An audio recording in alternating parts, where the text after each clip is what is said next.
And I think that was a value of Booz Allen, but I think that's also a value of consulting.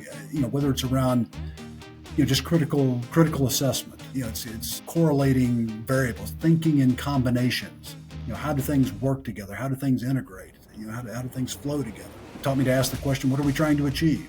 Which seems like a pretty basic question, but it is astounding how many times when you ask that question, folks can't quite articulate that. So it's a pretty grounding question strategically for an organization, or maybe it's just even tactically. What are we trying to achieve? It's a very focusing question. And I certainly found that as a consultant, and I think this ultimately applies to leadership going forward, you don't necessarily have to have all the answers, but you have to know what questions to ask. So the question, what are we trying to achieve? Or why is that important? Why is that important now?